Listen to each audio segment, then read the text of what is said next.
అష్టవక్ర సంహిత chapter 18 talk 88. మనం భాషలో వాడే పదాల్లో అభ్యాసి అనే ఒక పదం ఉంది, సన్యాసి అనే పదం కూడా ఉంది. అభ్యాసి ప్రపంచానికి సంబంధించిన విషయాలు నిరంతరం నేర్చుకునేవాడు. సన్యాసి ప్రాపంచిక విషయాలు నిరంతరం వదిలేస్తూ తన మూల స్థితికి చేరుకోవాలనుకునేవాడు. ప్రపంచంలో నువ్వు నిరంతరం నిండడానికి ప్రయత్నం చేయాలి, నువ్వు నింపుకోవడానికి ప్రయత్నం చేయాలి.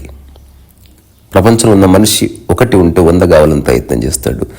ఆ ప్రయత్నంలో 20 అవుతాడు, 30 అవుతాడు, 50 అవుతాడు. ఆ 100 అనే స్థితిని ఎవరైతే చేరుతారో అతన్ని ఒక టాప్ మోస్ట్ ప్రొఫెషనల్, లేకపోతే మ్యాస్ట్రో, లేకపోతే గ్రేట్ సైంటిస్ట్ అని మనం పిలుస్తాం. Because he has learned everything.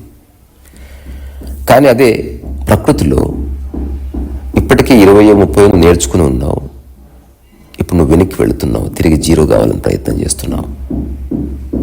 So అభ్యాసం అనేది ఇన్ఫర్మేషన్ని నీలో నింపుకోవడం, సన్యాసం అనేది నీలో ఇన్ఫర్మేషన్ని చూసి దాన్ని వదిలేసుకోవడం. సో సన్యాసం కానీ ఆధ్యాత్మికత కానీ అభ్యాసము కాదు. సో అభ్యాసంలో నువ్వేదో చేయాలి సంతోషంగా ఉండాలంటే, సన్యాసంలో నువ్వేది చేయడానికి వీల్లేదు, ఎందుకంటే కర్తాభావనే లేదు. తద్వారా సంతోషం నీ స్వభావం అని తెలుస్తుంది. ఈ చిన్న సైద్ధాంతికమైన వ్యత్యాసాలు అర్థం చేసుకుని ఒక మనిషి కనుక జీవితాన్ని గడపడం మొదలు పెడితే ఒక గొప్ప క్వాలిటేటివ్ చేంజ్ తప్పకుండా వస్తుంది. సో అష్టావక్రుడు గడిచిన 3-4 రోజులుగా కొన్ని విషయాలు చెప్తున్నాడు సూత్రాల ద్వారా. మూఢత, అట్లాగే అభ్యాసము, అట్లాగే అత్యాస, తర్వాత మోక్షం, సహజ మోక్షం, ఇట్లాంటి వాటి గురించి. సరే, ఎవడు మూఢుడు అంటే బుద్ధి లేనివాడు కాదు, ఒక మూర్ఛా స్థితిలో పనిచేసేవాడు. చాలామంది ఆధ్యాత్మికతను కూడా అభ్యాసంలాగా చేస్తున్నారు, ధ్యానాభ్యాసము చేస్తున్నారు. చాలామంది గురువులు ఇట్లా చెప్పడం కూడా మనం వినే ఉన్నాం. మనం ధ్యానం చేయాలి, ఇంకా సాధన చేయాలి, ఇంకా నేర్చుకోవాలి, నేర్చుకుంటూ ఉండాలి. అది తప్పుడు వ్యాఖ్య. సరే, వినేవాళ్ళు 1000 మంది ఉండటం వల్ల ఆ వ్యాఖ్యకి బలం చేకూరవచ్చు, కానీ సత్యము సత్యమే. ఎక్కువ మంది విని అంగీకరించేంత మాత్రాన సత్యమైపోదు. సో అష్టావక్రుడు ఈరోజు ఇట్లాంటి ఒక అద్భుతమైన సూత్రాన్ని చెప్తున్నాడు. దీన్ని మీరు కూడా మీ హృదయంలో నాటుకోండి. నాప్నోతి కర్మణా మోక్షం విమూఢోభ్యాసరూపిణా ధన్యో విజ్ఞానమాత్రేణ ముక్తస్తిష్టత్యవిక్రియా. అంటే మూఢుడు ఎవడైతే ఉన్నాడో అభ్యాసం వల్ల అలవాటు పడి కర్మలు చేసినంత మాత్రాన మోక్షం పొందలేడు. ధన్యుడు, భాగ్యశాలి అయిన యోగి క్రియారహితుడై కేవలం విజ్ఞానం వల్ల ముక్తి పదం అధిష్ఠిస్తాడు. మనకు ఆధ్యాత్మికతలో కేవల జ్ఞానం అనే ఒకానొక ఫ్రేజ్ వాడతారు, వెరీ రేర్ ఫ్రేజ్. అది కేవల జ్ఞానం మాత్రంగా విషయం అర్థమైంది అంటే సరైన అవగాహన ఏర్పడ్డది. మొట్టమొదటిసారి సరిగ్గా ఏది ఎలా చూడాలో అట్లా చూసావు. దానికి ఇమాజినేషన్ కానీ, దానికి అజంప్షన్స్ కానీ, దానికి భయాలు కానీ, దానికి సాంప్రదాయం కానీ ఏది జోడించలే, ఉన్నది ఉన్నట్టుగా దర్శించవు. దానివల్ల కేవల జ్ఞానం వచ్చింది. అంటే ఏది ఎంత తెలియాలో అంత తెలిసింది. సో మోక్షానికి మార్గం అది. సో అష్టావకుడు ఏం చెప్తున్నాడు? నాప్నోతి కర్మణ మోక్షం విమూఢోభ్యాస రూపిణ. సో రకరకాల పనులు అభ్యాసం చేస్తున్నప్పటికీ ఒక మూఢుడు మోక్షాన్ని పొందలేడు. దానికి కారణం ఏమిటి? అభ్యాసమే అడ్డొస్తుంది. సో ఇప్పుడు నేను చాలాసార్లు ఈ విషయం చెప్పాను, మళ్ళీ చెప్తాను, మళ్ళీ చెప్తాను. అష్టావక్ర అయిపోయిన తర్వాత కూడా సందర్భం వస్తే మళ్ళీ చెప్తాను. రిజిస్టర్ అవ్వాల్సిన అవసరం ఒకటి ఉంది. అభ్యాసం చేస్తున్నప్పుడు అభ్యాసం చేసేవాడు మిగులుతున్నాడు, అంటే కర్తాభావన మిగులుతుంది. ఈ చిన్న విషయం అర్థమవుతుందా? ఏదైనా చేస్తున్నప్పుడు నేను చేస్తున్నాను అన్న భావన వల్ల నిజమైన ప్రమాదం ఏర్పడుతుంది. ఆధ్యాత్మిక పరంగా ప్రపంచంలో నేను చేస్తున్నాను చెప్పుకోవాల్సిందే. దాని ద్వారా గౌరవ మర్యాదలు, పేరు ప్రఖ్యాతులు, అవార్డ్స్, రివార్డ్స్ అన్నీ వస్తాయి. దాని తర్వాత మనిషి నిజంగా దాన్ని అనుభవిస్తాడా, ఆనందిస్తాడా, ఆహ్లాదం అవుతాడా, ఇదంతా ఇర్రెలెవెంట్. ప్రపంచం అనేది ఐడెంటిటీ ఓరియంటెడ్. ఎంతమంది ఎక్కువ గుర్తిస్తే అంత ఫేమస్ పర్సన్ నువ్వు. ఆధ్యాత్మికత అంటే అసలు గుర్తించేవాడే లేడని తెలుసుకోవడం. సంపూర్ణ విరోధాభాష్యం ప్రపంచానికి. అసలు ప్రపంచం లేకపోతే ఉన్నదంతా ఆధ్యాత్మికతనే. అసలు ఈ భూమి మీద బార్ అండ్ రెస్టారెంట్స్ లేవనుకో, అసలు డ్రింకే లేదనుకో, లేకపోతే అసలు వైన్ లేదనుకో, ఇట్లాంటివి అసలు తయారు చేసే సంస్థలే లేవనుకో, అప్పుడు ఆబ్కారీ డిపార్ట్మెంట్ యొక్క అవసరం ఏముంది? తాగుబోతుల్ని తాగుడు మాన్పించే సంస్థల అవసరం ఏముంది? ఆ సైకాలజిస్టుల అవసరం ఏముంది? అది ఉన్నందుకు ఇది ఉంది కదా. సో జన్మతః మనిషి ఆధ్యాత్మికత కలిగి ఉన్నవాడు. ఆధ్యాత్మికత అంటే నీ సహజ స్వభావాల్ని స్వచ్ఛందంగా అనుభవిస్తున్నవాడు. తన వ్యవహారంలోనూ, తన మాటల్లోనూ, తన ప్రవర్తనలోనూ, తన నడుకల్లోనూ ఆ సహజత్వమే ఉట్టిపడుతుంది. వేరే వాడి ఛాయ తన మనసులో ఏమాత్రం లేనివాడు. కానీ మనం స్కూల్స్కి వెళ్ళి నిరంతరం అభ్యాసం చేసి, కరాటే అభ్యాసం చేసి, వైలిన్ అభ్యాసం చేసి, సంగీతం అభ్యాసం చేసి, కమ్యూనికేషన్ స్కిల్స్ అభ్యాసం చేసి, అదే అధ్యాస వల్ల మనము ధ్యానాన్ని అభ్యాసం చేస్తున్నాం, ఆధ్యాత్మికతని అభ్యాసం చేస్తున్నాం. ఎన్ని రకాల వింత వింత అభ్యాసాలు ఈ ప్రపంచానికి ఈ మానవ జాతి ఇస్తుందో మీరు ఆశ్చర్యపోతారు. నేను చూసి చెప్తున్నాను. ఒకసారి ఒక పార్క్కి వెళితే అక్కడ ఒక ధ్యాన ప్రక్రియ ఒక అతను బోధిస్తున్నాడు. ఒక మిత్రుడు బలవంతం చేస్తే వెళ్ళాను. అక్కడికి వెళ్ళిన తర్వాత ఒక ప్లెజెంట్ ఫేస్ వేసుకొని అతను చెప్తున్నాడు, మనం చెట్లను కౌగిలించుకుందాం, మన ప్రేమను వాటికిద్దాం, ఆ చెట్లలో ఉన్న అంతులేని శక్తిని మనం తీసుకుందాం అని చెప్పి అందరు చెట్లను కౌగిలించుకుంటున్నారు. సో ఇప్పుడు ఒక సిద్ధాంతానికి ప్రాతిపదిక జరిగింది. అది నిజమా కాదా అక్కడ ఉన్న వాళ్ళకి అనవసరం. చేయడం వల్ల ఏదో తృప్తి వస్తుంది. మనిషికి చేయడం వల్ల ఏదో తృప్తి ఎప్పుడూ వస్తుంది. అన్నదానం చేస్తే తృప్తి వస్తుంది, ఎవరికైనా సహాయం చేస్తే తృప్తి వస్తుంది, ఎవరికైనా అడ్రస్ ఇస్తే తృప్తి వస్తుంది, ఎవరికైనా అప్పిస్తే తృప్తి వస్తుంది. Something by giving you feel as if something is feeling. ఇదంతా ప్రపంచపు చేష్ట. చేయొద్దు అని నేనే ఉండి చెప్పడానికి. చూడు ఒకసారి, అభ్యాసం చేస్తూ చేస్తూ ఒకసారి ఆగి ఒక 1 month గడవని, అభ్యాసం యొక్క రిజల్ట్ని అనుభవించవా? ఓన్లీ అభ్యాసిగానే ఉంటావా లైఫ్ అంతా? సో అభ్యాసం సాధన లిమిటెడ్ పీరియడ్లో ఎండ్ అవ్వకపోతే నీలో మూఢత యొక్క ఆవిర్భావం జరుగుతుంది. సో నువ్వు సాధించాలనుకున్న దానికంటే అభ్యాసానికి ఎక్కువ ప్రాముఖ్యత ఏర్పడుతుంది. ఇలాంటి వాళ్ళు నేను చాలామందిని చూసే చెప్తున్నాను. ఒకప్పుడు అందులో నేను కూడా ఉన్నాను. సో నేను అభ్యాసం చేస్తున్నాను కాబట్టి ఏదైనా సాధించగలను అని అనుకున్నావా, నువ్వు పప్పులో కాలేస్తావు. అష్టవకుడు ఏం చెప్తున్నాడు? ధన్యో విజ్ఞాన మాత్రేన ముక్తస్థి ష్టత్య విక్రియ. అంటే ఎవడైతే జస్ట్ బోధ మాత్రం చేత తెలుసుకున్నాడో తనకేవి అంటుకోవడం లేదని, అతను తక్షణం మోక్షాన్ని, ముక్తిని అనుభవిస్తాడు. మోక్షం, ముక్తి అనేవి భవిష్యత్తుకు సంబంధించిన అంశాలు కావు. అవి ఒక అపర వర్తమానానికి సంబంధించినవి. సో మనిషి చేసే అన్ని క్రియలు బాహ్యానికి సంబంధించినవి. ఆధ్యాత్మికత అక్రియ, అంటే చేస్తున్నట్టే ఉంది కానీ కర్త లేడు. అకర్మ కాదు, అక్రియ. కర్మ చేయవలసిందే, కదిలిస్తే కర్మ, కళ్ళు మూస్తే కర్మ, ఈ చెంబు అటు పెడితే కర్మ. క్రియ, కర్త, కర్మ, క్రియ అంటాం కదా. క్రియ అనేది వర్బు. అంటే ఏదైతే యాక్షన్ చేస్తున్నావో దాన్ని పట్ల నీకు ఒక ఐడెంటిఫికేషన్ వచ్చినప్పుడు క్రియ చేస్తున్న భావన కలుగుతుంది. కర్మ అన్నది నువ్వు పుట్టినప్పటి నుంచి మరణించే వరకు జరిగేది. కర్త అన్నది క్రియ చేస్తున్నప్పుడు నేను చేస్తున్నాను అనుకోవడం వల్ల కర్త భావన జనరేట్ అవుతుంది. సో అక్రియ అంటే నేను అన్న భావన లేకుండా చేసే కర్మ, ఒక పరిశుద్ధ శాంత కర్మ. అది ఒక్కసారి అక్రియ అనేది ఆవిష్కృతం జరిగిన తర్వాత తిరిగి జీవితంలో వెనక్కిపోవడం అంటూ ఉండదు. ఒక్కసారి కర్తాభావన పోయిన స్థితి నువ్వు అనుభవించిన తర్వాత సందర్భం కోసం, అవసరం కోసం కర్తాభావన నీ జీవితంలోకి ఆహ్వానిస్తావంతే. ఊరికి మాట వరుసకు చెప్పడం వరకే, కానీ నిజంగా కర్తాభావన ఉన్న స్థితి లేదని నీకు తెలుస్తూనే ఉంటుంది. రమణ మహర్షి 11 ఏళ్ల వయసులో అరుణాచలం వచ్చిన తర్వాత అరుణాచలం దగ్గర కోనేరులో మునిగి బట్టలు తీసేసి శిరోమండనం చేయించుకున్న తర్వాత తన దగ్గర 2 రూపాయలు 3 రూపాయలు ఉన్నట్టు చెప్పాడు. అన్నీ వదిలేసిన తర్వాత అక్కడే పైన కూర్చుని ఒక వ్యక్తి అన్నాడంటే, అన్నీ వదిలేసాడు, డబ్బు మాత్రం ఎందుకు? ఈ ప్రపంచంలో ఎవడైనా డబ్బును పట్టుకుంటాడు కదా. డబ్బును వదిలేసే మనిషి ఎవడు? కొందరు డబ్బును వదిలేశారు, కానీ డబ్బును వదిలేశానన్న భావన వదిలేలేదే. ఇప్పుడు రమణ మహర్షి అలా చేశాడని మనం చేయాలని దాని ఉద్దేశం కాదు. రమణ మహర్షి డబ్బుకు సంబంధించిన ఏ విషయాన్ని తన జీవితంలోకి ఆహ్వానించలేదు. ఒక కారు కావాలనుకుంది అంటే డబ్బుకి సంబంధించిన అన్ని కోరికలు డబ్బుతోనే పడిపోయాయి. ఇప్పుడు నేను ఈ విషయాన్ని నేను పుట్టిన ఈ సమాజంలో ఇంకొక విధంగా అర్థం చేసుకోవాల్సి, డబ్బు అవసరం నాకు, అంతవరకే వ్యామోహం లేదు. తద్వారా అది ఉంటే ఎంతవరకు అవసరం అంతవరకే. ఇప్పుడు రమణ మహర్షి ఒకవేళ పండు తిన్నాడు అనుకోండి, అది కూడా డబ్బు వల్లే వచ్చింది. అది రమణ మహర్షి డబ్బు లేదు, కానీ డబ్బు ఉంది కదా. ఏదేమైనా ఒక అవగాహన కలిగిన తర్వాత జీవితకాలం నువ్వు సహజంగా దాన్ని పాటిస్తున్నావు, not by force or coercion. So Ramana Maharshi ఆ రోజు ఆ తీర్థంలో డబ్బు వదిలేసిన తర్వాత మళ్ళీ జీవితంలో డబ్బు ముట్టుకోలేదు.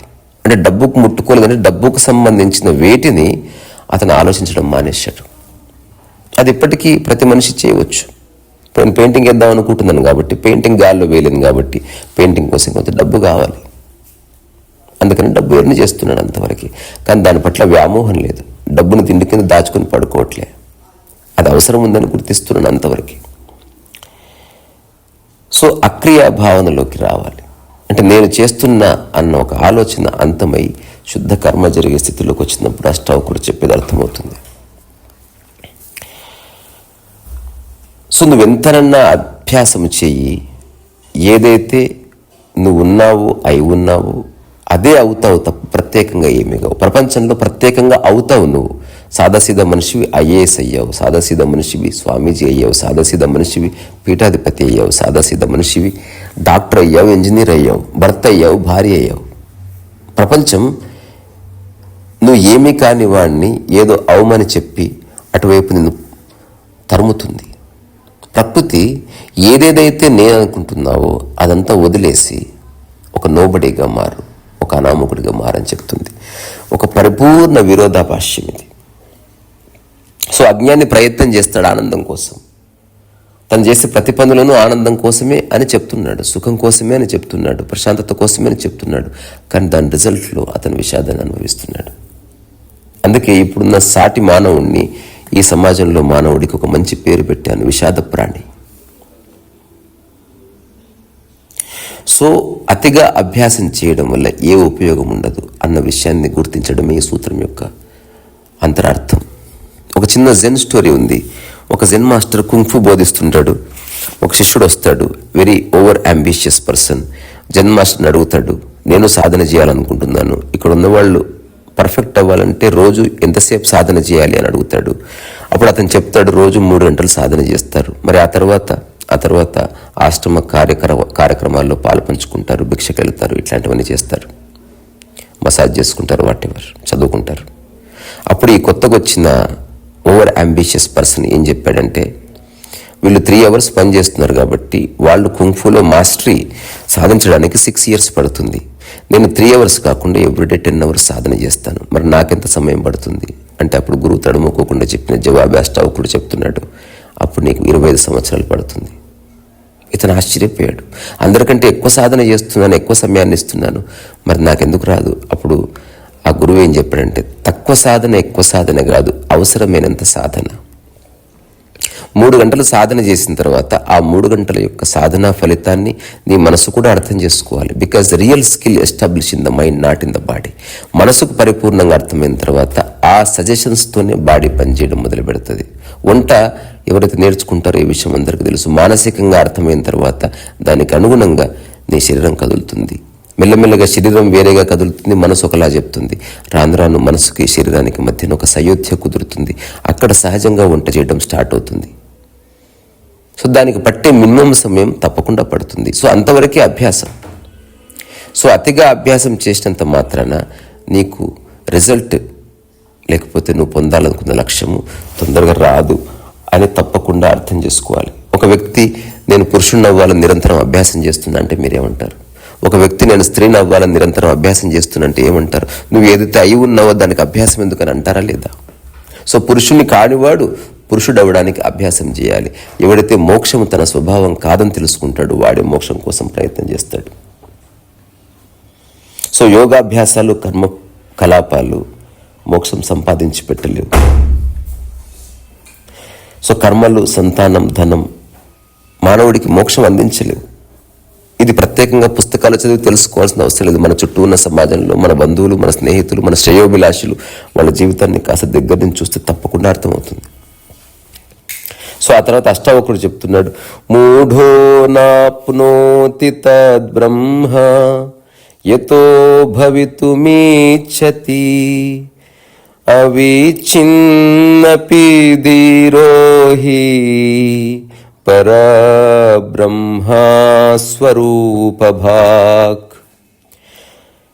అజ్ఞాని తాను బ్రహ్మ కావాలని తీవ్రంగా కోరుకుంటాడు. కోరుకోవటం కారణంగా తాను బ్రహ్మ కాలేడు. కానీ జ్ఞాని వాంఛారహితుడు, ఏ కోరికలు లేవు, ఏమీ కోరుకోనివాడు కనుక జ్ఞాని పరబ్రహ్మ స్వరూపం తక్షణమే పొందుతాడు. ఈ సూత్రంలో ఒక అద్భుతమైన పదం ఉంది. ఇది మనం రెగ్యులర్గా వినే పదం కాదు. మూఢో నాప్నోతి త బ్రహ్మ యథో భవితిమిచ్చతి అనిచ్ఛన్నపి ధీరోహి పరబ్రహ్మ స్వరూపభాక్. స్వరూపభాక్ అనే పదం చాలా అర్థవంతమైన పదం. ఇది నేను 2-3 క్రాస్ చెక్ చేసుకుని అక్కడి నుంచి చెప్తున్నాను.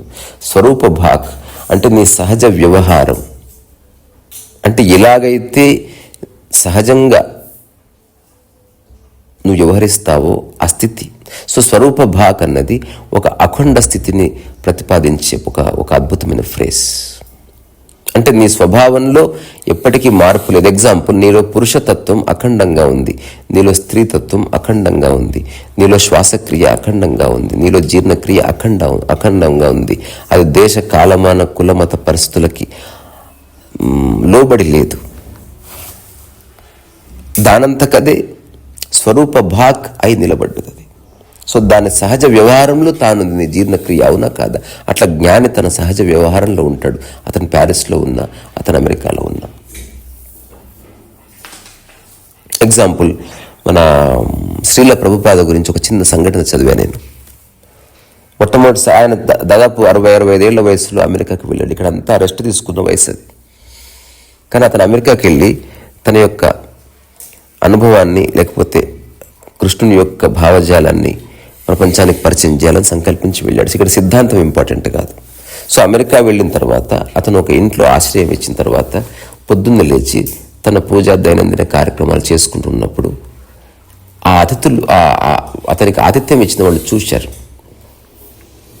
అట్లా 2 రోజులైంది, 3 రోజులైంది, 10 రోజులైంది, 20 రోజులైంది. ఆశ్చర్యపోయారు. నువ్వు అమెరికా వచ్చావు, కానీ ఇండియాలో ఏం చేస్తున్నావు, అమెరికాలో అదే చేస్తున్నావు. సో అప్పుడు అతను ఏం చెప్పాడంట, ఎక్కడున్నా నేను అనంత విశ్వంలో ఉన్నా, అది కృష్ణ చైతన్యంలో ఉన్నా, అందుకని నా ప్రవర్తనలో ఏ మార్పు ఉండదు, స్వరూప భాక్. సో ఎవరి ప్రవర్తన ఊరిని బట్టి, మనిషిని బట్టి మారుతుందో అతను సహజ వ్యవహారాన్ని కోల్పోయాడు. అతను నిరంతరం కృత్రిమ వ్యవహారాన్ని తన మీద ఆపాదించుకుంటున్నాడు. సో అష్టవక్రుడు ఈ విషయాన్ని పదే చెప్తున్నాడు అనమాట. అంటే మూఢత వద్దు. నేను ఏదైనా అనుకుంటే సాధిస్తాను అన్న భావన వల్ల నువ్వు సాధించే అవకాశాన్ని కోల్పోతావు. ఎందుకంటే అప్పటికే సాధ్యమై ఉన్న దాన్ని నువ్వు తిరిగి ప్రయత్నం చేయడం ఏమిటి? ఒకసారి నా దగ్గరకు ఒక మిత్రుడు వచ్చాడు. జీవితాన్ని అర్థం చేసుకోవడం కష్టమైన పనా, సులువైన పనా, అతి సులువైన పనా, దాన్ని కాస్త వివరిస్తారని అడిగినప్పుడు నేను చెప్పాను, నీ యొక్క బొటన వేలు చూపించు అంటే చూపించాడు. నీ చూపుడు వేలు చూపించాడు. ఈ 2 వేళ్ళని కలుపు, టక్కున కలిపాడు. అంత సులువు అని చెప్పాను. ఈ వేలికి ఆ వేలికి మధ్యన నువ్వు విరిగించే సిద్ధాంతం వల్ల ఆలస్యం కావచ్చు. ఈ వేలికి ఆ వేలికి మధ్యన ఎవరో దూరితే ఆలస్యం కావచ్చు. ఇప్పుడు ఈ వేలికి ఆ వేలికి మధ్యన ఒక చిన్న రాయి పట్టుకు, నువ్వు ఎంత ఒత్తినా ఈ వేలు ఆ వేలు కలవదు. సో నువ్వు చేయవలసిందల్లా వేలుని మార్చడం కాదు, రాయిని మార్చడం. సో అష్టవక్రుడు అదే చెప్తున్నాడు. అజ్ఞాని నిరంతరము సాధన చేసి నేను ఫలితం పొందుతాను అనే భ్రమలోనే ఉంటాడు. దానికి కారణం ఏమిటి? ప్రపంచం వల్ల అటువంటి అధ్యాస కలిగింది. సో ఒక అఖండ తత్వాన్ని, ఒక అఖండాన్ని నువ్వు అనుభవించాలంటే నీ మనస్సులో ఒక నిశ్చలత రావాలి. సో చాలామంది ఆధ్యాత్మిక పుస్తకాలు చదివి ఆధ్యాత్మిక పరమైన విషయాలు మాట్లాడవచ్చు. అంత మాత్రం చేత వాళ్ళకి జీవితం అర్థమైంది, ఆధ్యాత్మికత అర్థమైంది, వాళ్ళలో స్వరూప భాక్ యొక్క ఉదయం జరిగిందని చెప్పడానికి లేదు. వాళ్ళు జస్ట్ భాషపరంగా రకరకాల విషయాలు చెప్తూ ఉండవచ్చు. రజ్జు సర్పవత్ అనే ఒక వ్యక్తి నిరంతరం బోధిస్తూ ఉన్నాడంటే ఒక ఊర్లో. రజ్జు సర్పవత్ అంటే నువ్వు తాడును చూసి పాము అనుకుంటున్నావు, కానీ ఒకసారి తాడు మీద పడ్డప్పుడు ఆగి చూడు, అది పాము కాదని తెలియడంతో నీలో భయం వెళ్ళిపోతుంది. అంతగాని ఎగిరి గంతులేకని చెప్తూ చెప్తూ చెప్తూ ఉండగా ఆ ఊర్లో ఉన్న పిల్లలకి ఒక చిన్న ఆలోచన వచ్చింది, చెప్పేది నిజమా కాదా, ఇతను ఆచరిస్తాడా లేదా. పగటిపూట అతను పోతుంటే పాము పాము అని అరిచి ఆ తాడిని తీసి అతను మెళ్ళో వేస్తే అతను వెళ్ళి గోడ పడు రాలగొట్టుకున్నాడంట. అప్పుడు పిల్లలందరూ కేరింతలు కొడుతుంటే ఊర్లో వాళ్ళంతా వచ్చి ఈ పిల్లలను తిట్టినప్పుడు ఆ పిల్లల్లో ఒక పిల్లవాడు చెప్పాడంట, ఇతను ప్రతిరోజు చెప్తున్నాడు రజ్జు సర్పవత్, అసలు నీ మీద ఉన్నది తాడ పాము చూసుకుని ఆ తర్వాత భయపడని చెప్పిన వ్యక్తి మీద తాడేస్తే నిజంగా నిశ్చలంగా చూస్తాడు అనుకున్నాం, కానీ ఆశ్చర్యం పళ్ళిరగొట్టుకున్నాడు. సో ఇతను చెప్తున్నది అతను ఆచరించడం లేదు. తీరా విషయం తన దాకా వచ్చినప్పుడు అంతా మారిపోయింది. సో చాలామంది పరిస్థితి ఇంతే, వాళ్ళు చెప్తారు కానీ నిజంగా ఆచరించరు. సో పాండిత్యానికి ఆధ్యాత్మికతకి ఏ సంబంధం లేదు, సమాచారానికి ఆధ్యాత్మికతకి ఏ సంబంధం. ఎవడు మూఢుడు అంటే ఎక్కువ విషయాలు బట్టి పడితే, ఎక్కువ విషయాలు బైహార్ట్ చేస్తే, అందరి ముందు గొప్పగా ఆధ్యాత్మికత గురించి మాట్లాడితే జ్ఞానోదయం అయిపోయింది అనుకునేవాడు మూర్ఖుడు. అతని మనసులో ఇప్పటికీ వేరేవాడు ఉన్నాడు. సో ఆధ్యాత్మిక అనుభవం అన్నది పదాల ద్వారా వ్యక్తపరిచే విషయము కాదు. సరే, ఒక వ్యక్తికి భాషలో ప్రావీణ్యత ఉండి అతను కాస్త అందంగా చెప్పవచ్చు, కానీ అంతఃశ్రోతలో అతనికి అనుభవం అయి ఉండాలి. అది ఎట్లా వస్తుంది? పరివర్తనాంతర ప్రవర్తన ద్వారా వస్తుంది. అంటే సమూలంగా నీలో ఒక పరివర్తన కలిగింది, అంతః పరివర్తన కలిగింది. ఆ తర్వాత నీ ప్రవర్తనలో ఒక మార్పు వచ్చింది. స్వరూప భాక్ లాంటి ఒక అనుభవం నీకు సహజ వర్తమానమైంది. నువ్వు నిరంతరం ఒక నిర్వచనీయమైన శాంతిని, ప్రశాంతతని అనుభవిస్తున్నావు. అదే నీకు రూఢి. ఎట్లా నీకు జీవితం అర్థమైందంటే నీ జీవితంలో వచ్చిపోయే అంశాలకు అతీతంగా నీలో ఒక అనిర్వచనీయమైన శాంతిని నువ్వు నిరంతరం అనుభవిస్తూ ఉంటావు. అనుభవించేవాడు ఉండడు, క్లెయిమ్ చేసేవాడు ఉండడు అయినప్పటికీ. సో జ్ఞాని ఎవరు? మోక్షాన్ని కూడా ఆకాంక్షించనివాడు. ఆపేక్ష లేని కారణంగా అతను ఉన్నదాన్ని స్పష్టంగా చూడగలుగుతాడు, దర్శించగలుగుతాడు, అనుభవించగలుగుతాడు. మనకు భాషలో ఈ పదాలు ఉన్నాయి, ఆపేక్ష అండ్ ఉపేక్ష. ఉపేక్షించిన వాడికి జీవితం త్వరగా అర్థమవుతుంది. ప్రాపంచిక విషయాల్లో నేర్చుకోవాలంటే నీకు ఆపేక్ష అవసరం, కసి అవసరం, ప్యాషన్ అవసరం, రకరకాల విషయాలు అవసరం. మనసుని నువ్వు ఉత్తేజితం చేయాలి. మళ్ళీ ఉద్విగ్నం చెందిన మనసుని నువ్వు స్టిమ్యులేట్ చేయడానికి ఇంకేదో చేయాలి. చాలామంది ధ్యానం చేయడానికి కారణం ఓన్లీ స్టిమ్యులేట్ చేయడానికి. అంటే రకరకాల యాక్టివిటీస్లో మనసు ఉద్విగ్నమైంది, దాన్ని కాస్త ప్రశాంతపరచడానికి ఏదో ఒక దాని మీద ధ్యాస పెడతారు. ధ్యానం యొక్క మూల స్థితి అది కాదు.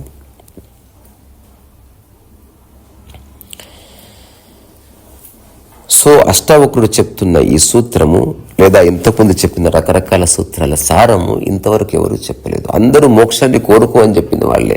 మనం చూసిన రకరకాల సినిమాల్లో, రకరకాల చదివిన పుస్తకాల్లో మోక్షం కోసం బయలుదేరిన వాళ్ళు, అట్లా మోక్షాన్ని పొందిన వాళ్ళు, ప్రయత్నం వల్ల మోక్షాన్ని పొందిన వాళ్ళు. అష్టావక్రుడే చెప్తాడు, మోక్షం పట్ల కూడా ఇచ్చలేని స్థితిలో ఉండిపో అంటాడు. అల్టిమేట్ ఇది. తద్వారా నువ్వు తిరిగి నీ యొక్క సహజ సాధారణ రూపంలో సంచరిస్తావు. సో ఈ ఒక్క విషయం చెప్పి నేను ఈరోజు చర్చ ముగిస్తాను. అదేమిటి? ఒకవేళ ప్రయత్నం వల్ల మోక్షం వచ్చిందా, ఆ ప్రయత్నం వల్ల వచ్చిన మోక్షాన్ని నువ్వు ప్రదర్శించక మానవు, తప్పకుండా ప్రదర్శిస్తావు. అప్రయత్నంగా మోక్షం నీ స్వభావం అని తెలిసినప్పుడు నీలో ప్రదర్శన పోతుంది. నువ్వు సాదాసీదా మనిషిలాగా సంచరిస్తావు. ఎవడైతే ప్రయత్నం వల్ల మోక్షాన్ని అనుభవిస్తున్నాడో అది నియంత్రణ వల్ల మనిషి అనుభవించే బ్రహ్మచర్యం లాంటిది. చాలా నియమాలతో కూడి ఉంటుంది అది. కానీ ఇప్పుడు అష్టావక్రుడు చెప్తున్న సహజ మోక్షం ఏదైతే ఉందో నీ సహజ స్వభావమే. జన్మతః నువ్వు మోక్షంతోనే వచ్చావు. నువ్వే అనవసరంగా రకరకాల విషయాలను నీ మీద ఆపాదించుకున్నావు. పనికిరాని రంగులు నీ మొహం మీద రాసుకున్నావు, తద్వారా నీ రియల్ ఫేస్ కనబడకుండా పోయింది. సో అష్టావకుడు చెప్పేదాన్ని మీ హృదయంలో నాటుకోండి. మీ సహజత్వాన్ని తిరిగి పునరుజ్జీవింపజేయండి. నేను చేస్తాను, మీరు చేయండి. అది నిరంతరం. ఎలాగైతే చెట్టుకు నిరంతరం నీళ్లు పోయాలో మీ సహజత్వాన్ని నిరంతరం మీరు సజీవంగా ఉంచుకోవాలి. అంటే ప్రపంచం అంటుకోకుండా మీ యొక్క మనసును ఉంచుకోగలిగితే ఒక సహజమైనటువంటి అందం, ఒక సహజమైన ఆకర్షణ, ఒక సహజమైన వర్తమానపు అనుభూతి నిరంతరం ఎవరైనా ఆస్వాదించవచ్చు.